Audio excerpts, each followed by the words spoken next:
Hello, thanks for dropping by my channel, and for those who are subscribed, thank you for subscribing, and for those who haven't subscribed, please do. The more the merrier. Without further ado, we'll jump right into it. Welcome to part 2 of our OSINT investigation into the disappearance of Rosemary Bly. For the newcomers, I would like to say I am approaching this case in much the same way as Andrew Vitalis, the lead investigator. I'm not here to prove somebody's innocence or guilt. I'm not going to go real life and embed myself in the family or take sides for or against anybody, or even defend anybody. If I see a thread that needs to be pulled, then I'll tug on it and see what unravels. If I hear a rumour that can be easily debunked, then I'll debunk it. I apologise in advance if I am not telling the story the way you would like it to be told, or in the order that you would like it to be told. I do prefer to have little cliffhangers at the end of each episode, and would greatly appreciate it if those who know more about the story could please refrain from providing spoilers. Thank you in advance, and now we will get on with the story. Today we're going to debunk several other rumours, starting with the disappearance of Candus Flodin. Again, I'm not going to dox this kid's public records. She's barely 18 and doesn't deserve the lynch mob. But I will stress, she is not missing. Miss Floyden and a friend were found with 21-year-old Zephyria Channing, who, according to his grandfather's obituary, is first cousin to Jessica Peterson. So remember the name Peterson. We'll come back to that in a minute. Channing was charged with 2 counts of interfering with custody, bail jumping and obstructing an officer, as you can see here. Custodial interference in family law is described as any enticing the child away from the custodial parent or party. So that's 2 different connections, which indicate Channing wasn't a stranger. He was more likely a family member to Miss Floyden. And that is the Peterson link, and that he was charged with a family law offence. Just to double check that we were actually on the right path, the OSINT team found Miss Floyden's public records, which connect to a Deborah Cobb, who we presume is her foster mum, who is connected to a Jennifer Peterson. This is the Peterson name, and just to make sure that we were on the right track, we looked up Jessica Peterson, and she was connected to Jennifer Peterson. So that's how we establish that those details are correct. So let's jump right into the Peterson connection. Jeannie Peterson is Candus Bly's sister. Her husband is Jeremy Peterson. We'll come back to how I know that in a second, but remember we discussed Candice Harrer had said Jeannie helped her get through Rosie's disappearance. So Jeannie's maiden name is Bly and her married name is Peterson. Now it's also good to note that Candus Bly and Don Wells were living in Arkansas at the time Rosie vanished, and Candice at that time was heavily pregnant with one of the oldest boys.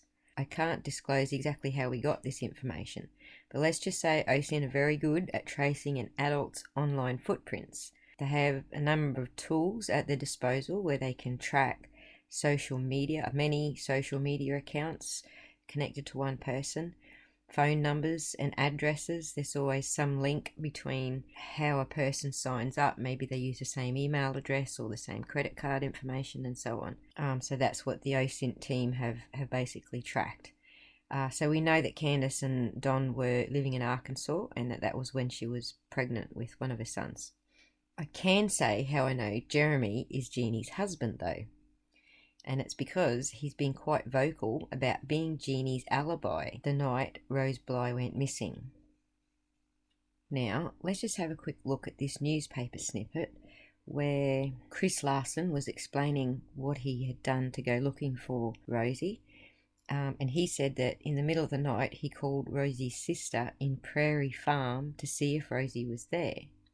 Several hours later, after obtaining childcare, he arrives out to her cousins to see if she is there.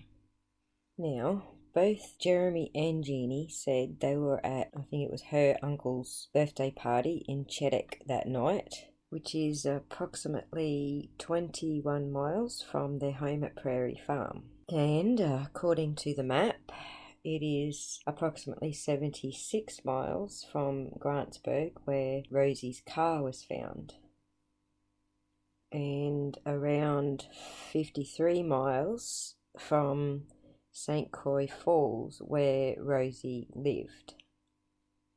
So Jeremy's assertion was that they were more than 70 miles away from that they were over 70 miles away from Cushing would be pretty much correct, depending on what time of the evening they thought Rosie went missing. Because if it was earlier in the evening, then they're only 50 miles away, if they were at Cheddock at a birthday party. But if it was later in the evening, then they were at Prairie Farm, which is actually 70 miles away. Now, why does Jeannie need an alibi, I hear you ask, and I intend to show you.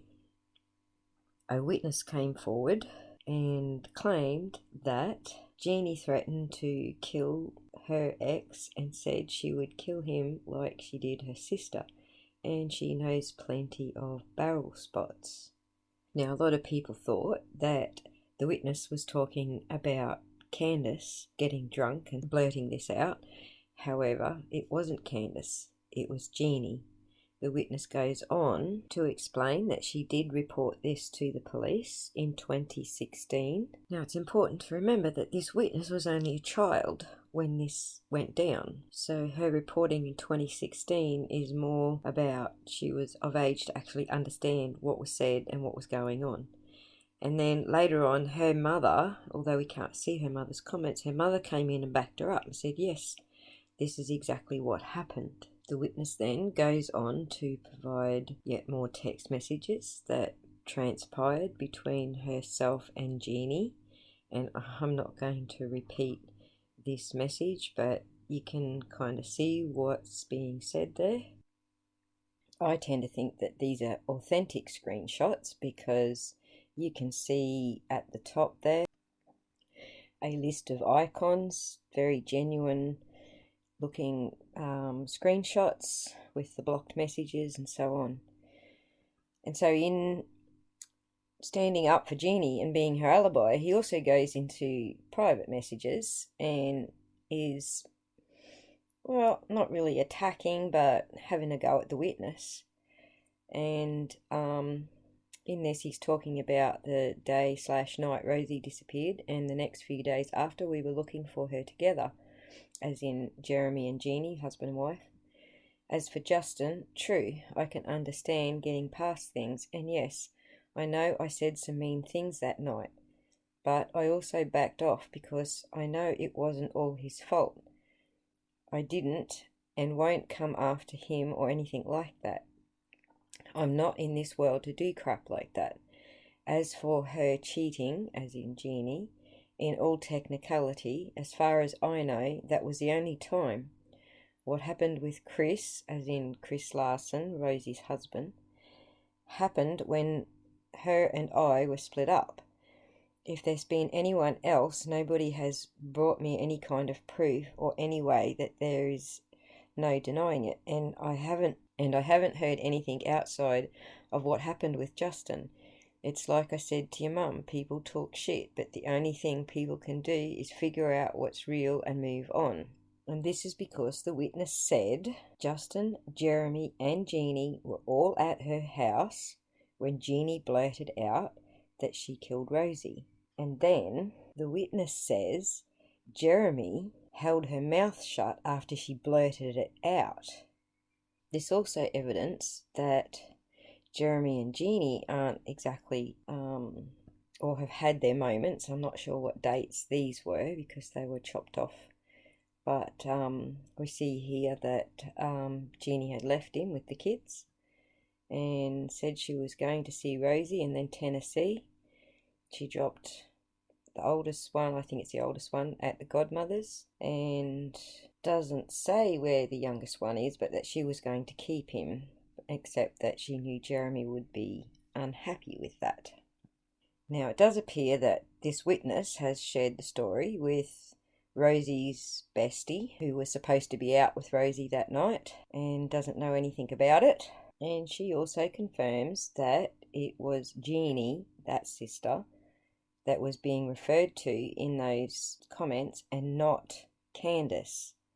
We also have information that indicates Candice was heavily pregnant with her first son and living in Arkansas at the time. Sorry, Don's first son, not Candice's first son. Now, I didn't find any records to back that up, but what I did find is that Candice's public records show that she was living in Fayetteville, Arizona at the time that Rosie went missing, and Don's records show that he was living in Roy in Utah, not very far from Candice in Arizona, which by Google's reckoning is around 1,500 miles away. So neither of them can possibly be involved in Rosie's disappearance.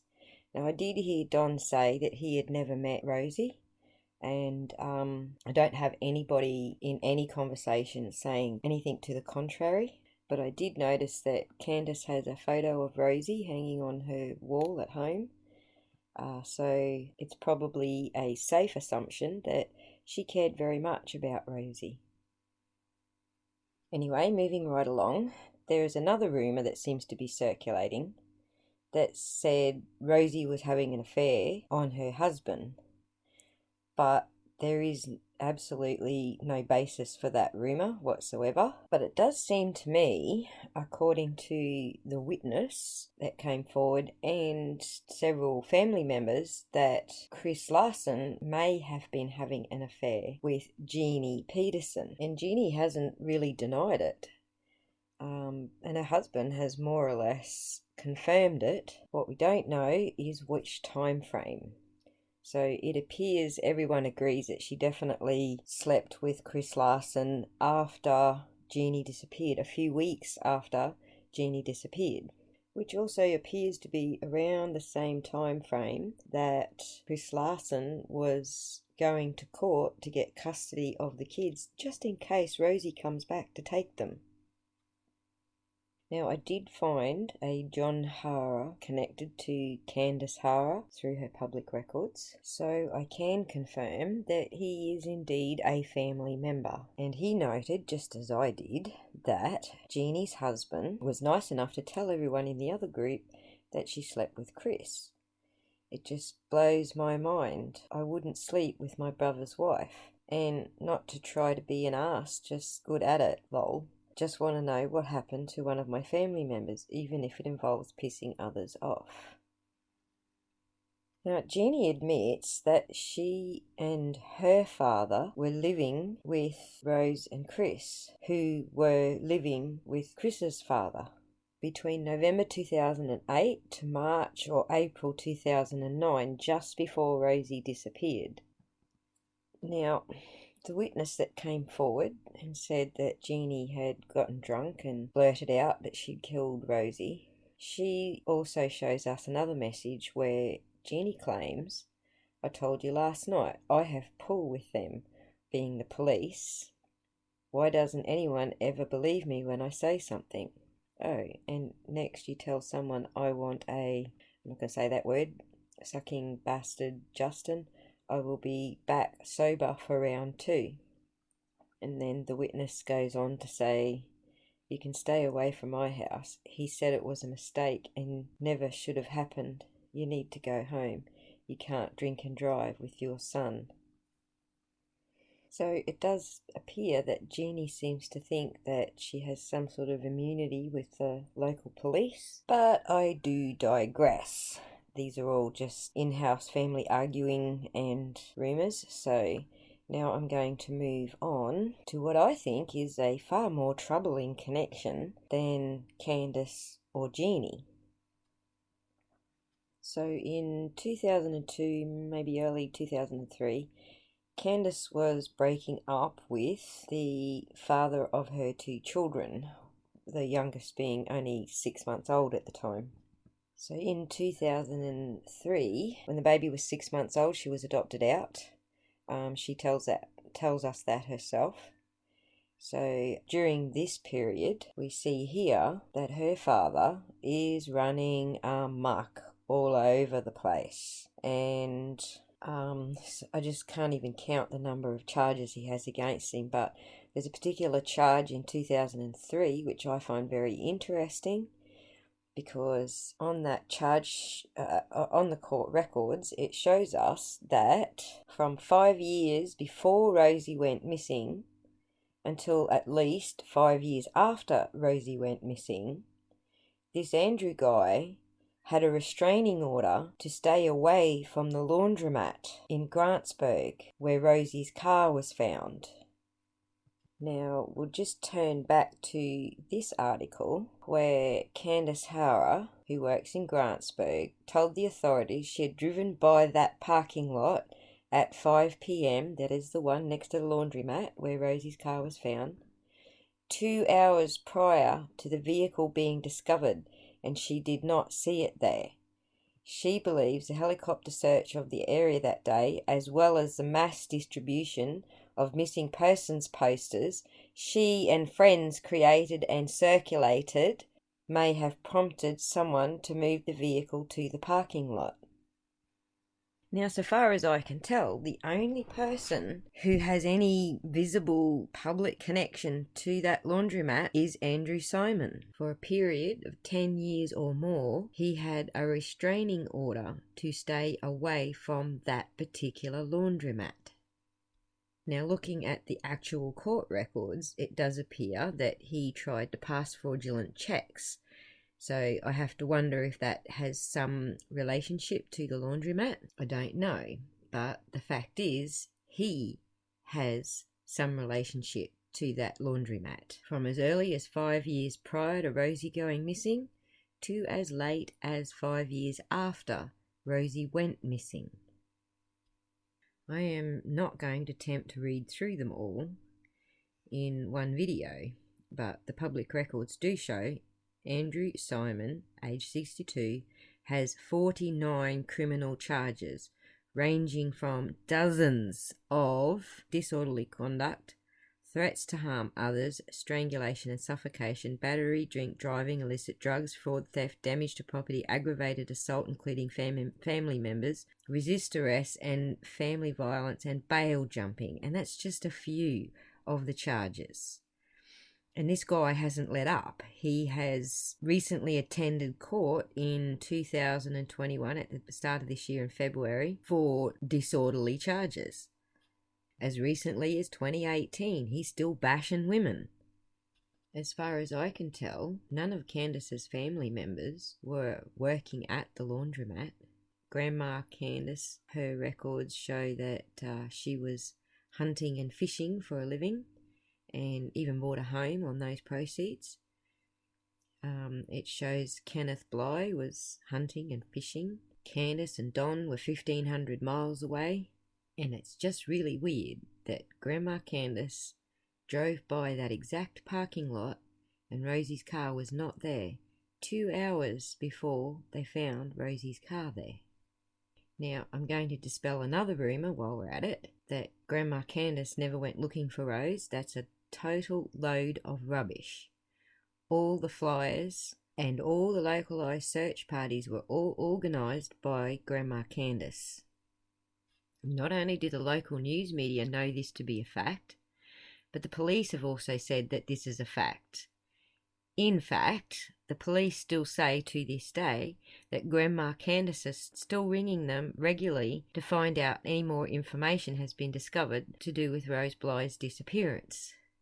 And then last year, when the FBI decided they wanted to put a fresh set of eyes on the Rosie disappearance, who was it that the media went to ask questions?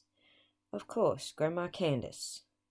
Okay, so let's have a look at Grandma Candice's criminal records to see if there's anything shady in her background that makes her look suspicious. Well, look at that. She's clean as a whistle. And all we see on Kenneth Bly's records is back in 1978, he was drunk in public, and he actually served jail time for that. But other than having a drinking problem back in the 70s, he's stayed completely out of trouble and clean, and not even a traffic infringement, right up until his death in May this year. Now, let's move on to the theory that Kenneth somehow created a false identification for Rosie to disappear into the wilderness. To entertain this fallacy, we have to completely disregard that not a single witness or family member or anyone who knew Rosie thought that she would leave her kids for 1 second. We would also have to assume that there was some kind of domestic violence going on for her to want to run away. So let's have a look at that next.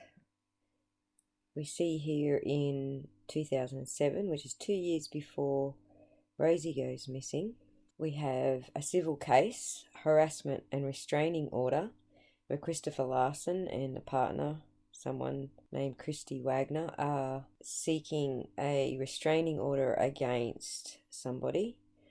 However, the restraining order ends up being an injunction against all of them. One against Christopher Larson, one against Christy Wagner, and one against the person they were trying to get a restraining order against. Injunction without firearm restriction for all three.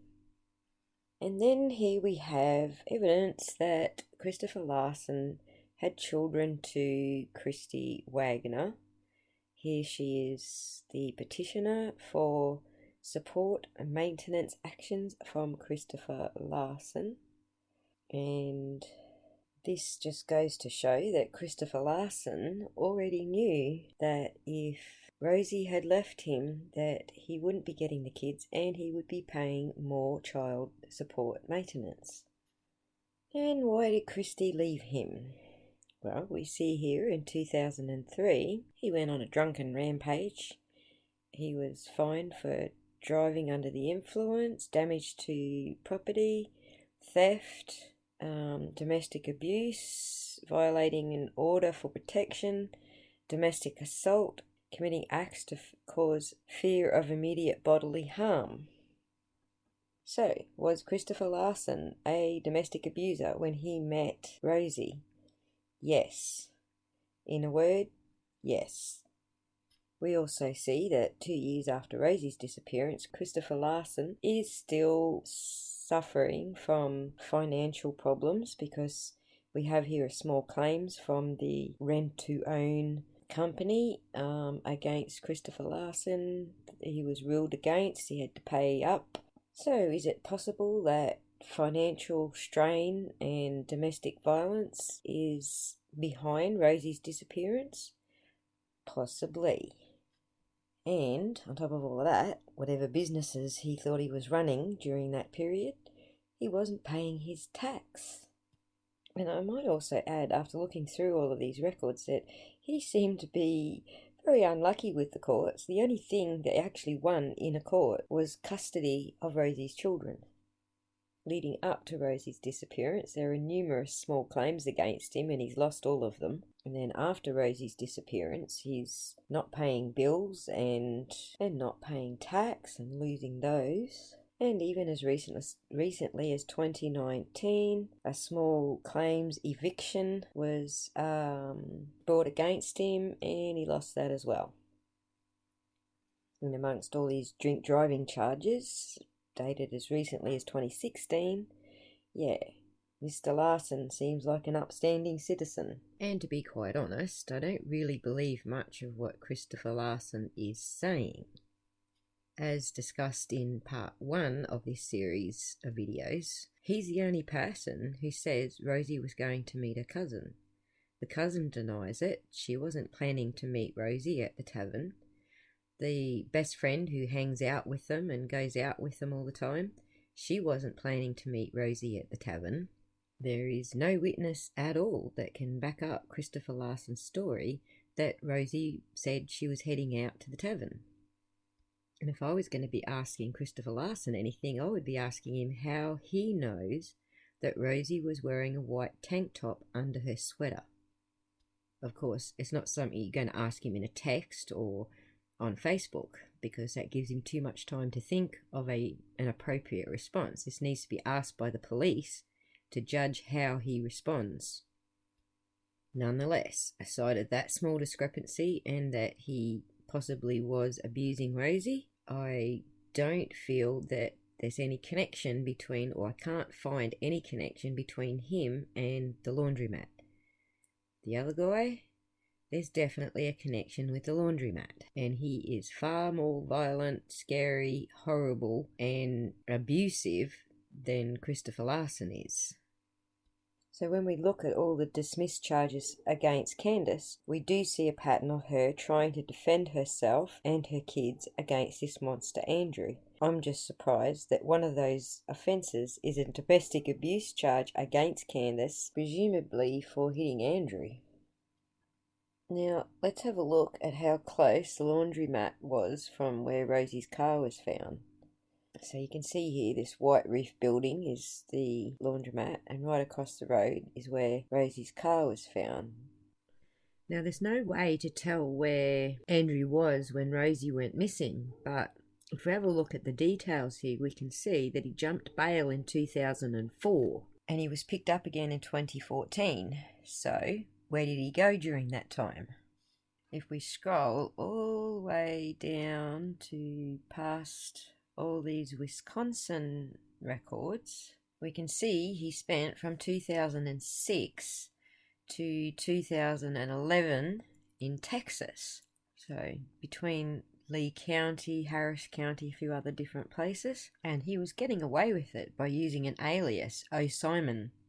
O being his middle name, but he was using O''Simon. And I do believe that there is a number of charges he misspelt his middle name, which I thought might have been a typo by the authorities typing it in, but I actually now looking at that he actually is trying to use aliases because he's on bail and he's on the run, then it makes more sense that he was literally giving the wrong information. I will dive a little deeper into motive and opportunity in the next video, but what Mr. Simon is demonstrating here is that even using deliberate aliases like O. Simon, the law is still catching up with him, and even across state lines. And this gives us a rough idea just how much Rosie would have to change her identity to evade the law for 12 whole years. Notwithstanding, we now have facial recognition on most streets in America, and surveillance in all stores and just on the general, malls, strip malls, all those places. In fact, that's exactly how they turned up that young girl that was missing from Indiana. They found her in Florida using shopping center surveillance footage. And just to make it even more difficult, she was wearing a blonde wig. So it was definitely only facial recognition.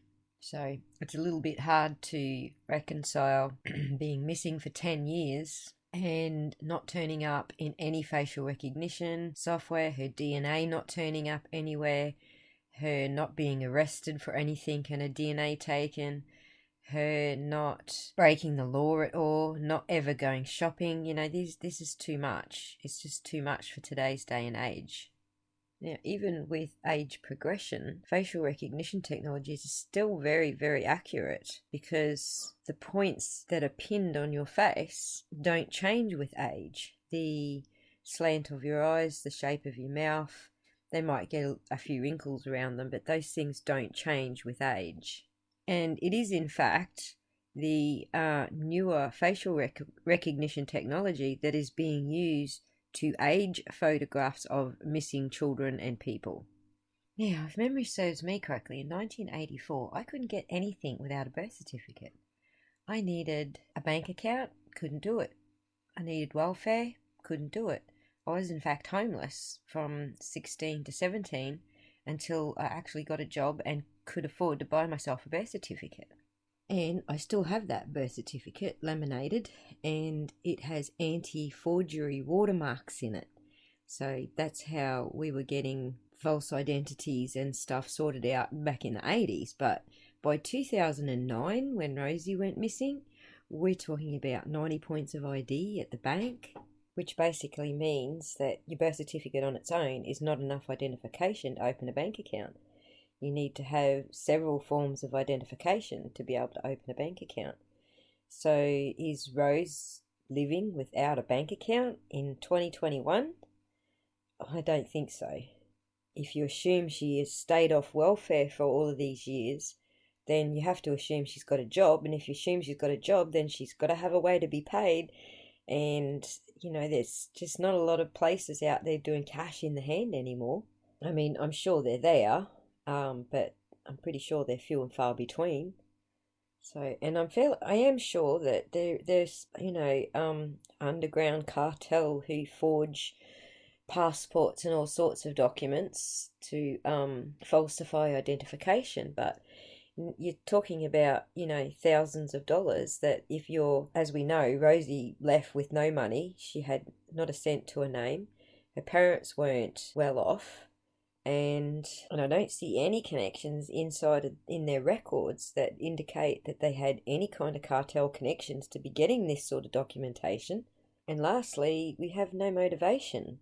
What's her motivation to leave her children? Now, I get it that it's easy for men to understand leaving their children. It's not easy for women to do that. There even might be some women out there it's easy for too, that are disassociated from their children, but this is not an easy thing for a devoted mother like Rosie was to walk away from her children. So if she wasn't doing it for her children, which is generally every woman's major motivating factor, what was she doing it for? Was it just self-preservation? Can you have completely devoted mother wrapped up in the same, I don't care about my kids, I just care about myself? It's generally one way or the other. They either care all about their kids or they care all about themselves. It's not generally that, even in divorces where things get messy with custodianship of the kids, it's still one way or the other. There's not, those two things don't generally live together in the same person. I care so greatly about my kids, but I only care about myself. Now, given that every witness who ever knew Rosie says there's no way she would ever leave her kids, then I can understand people thinking she ran away if she ran away with the kids.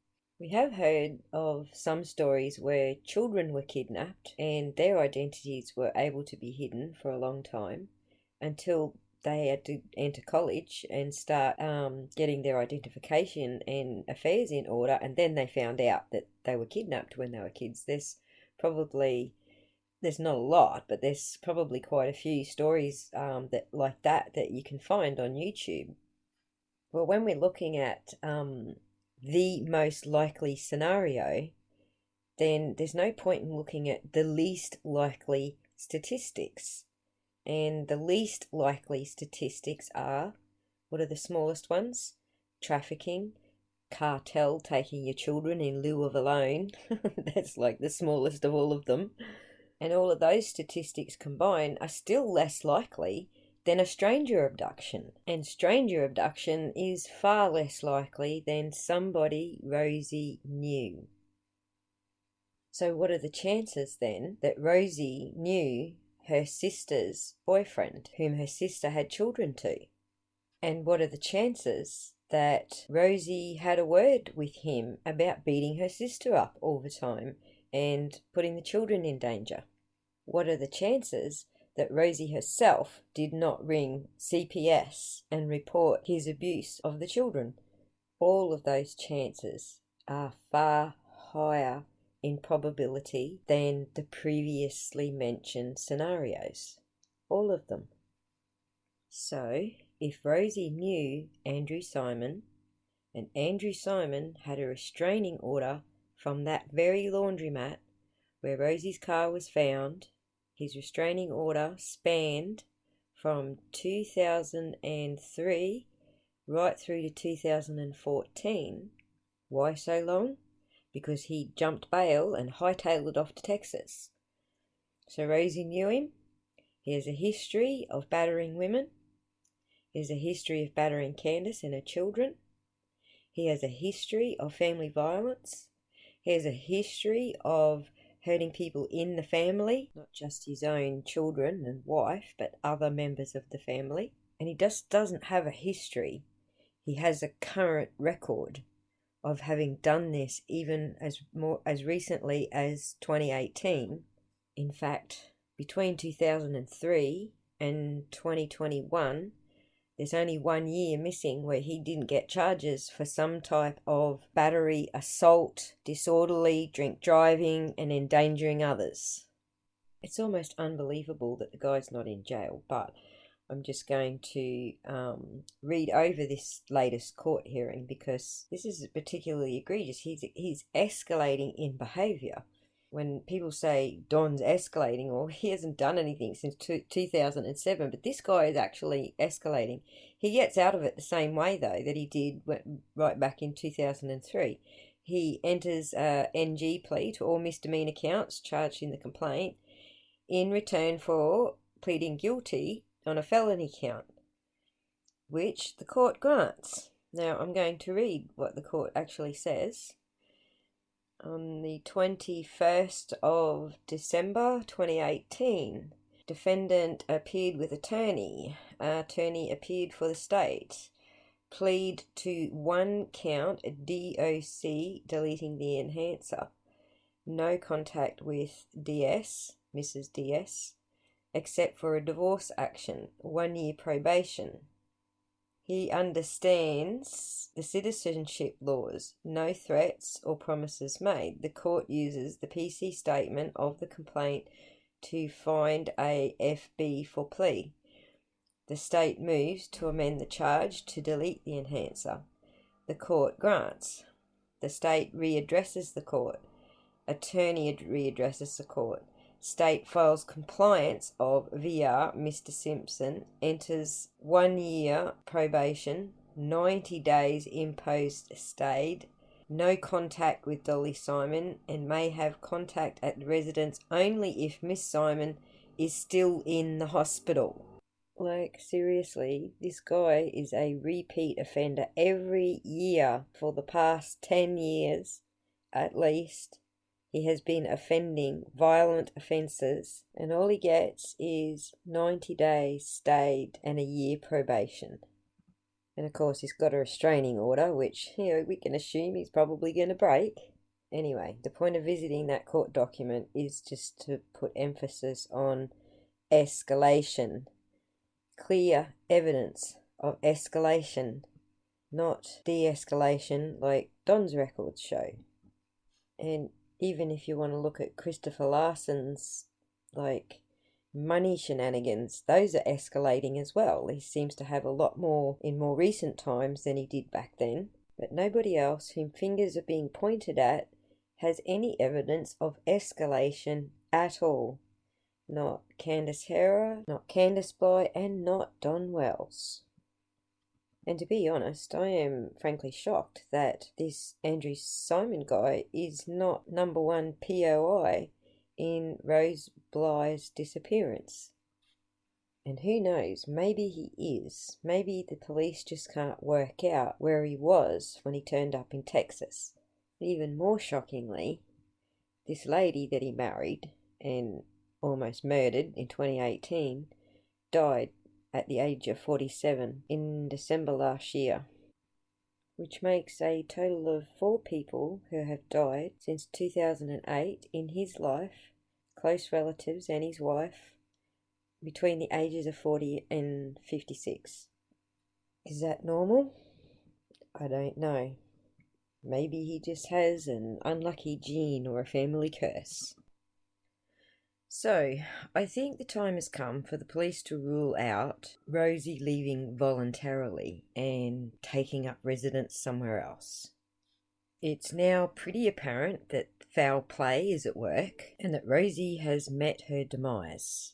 So in part 3, we're going to explore the motives for murder, which can generally be condensed into 4 sets of L's: lust, love, loathing, and loot. So we will explore each of the characters that we have introduced so far and see if they fit into any of the 4 L's. Reasons for murders being committed may be complex and obscure, but what is far more knowable is the devastation caused by murder for both the secondary victims, that is, the families and friends of both the primary victim and the perpetrator. Murder invokes a particularly virulent and long-term form of bereavement, which can lead to post-traumatic stress disorder. Moreover, the degree of violence across the world has created a tertiary victim, that of global society itself.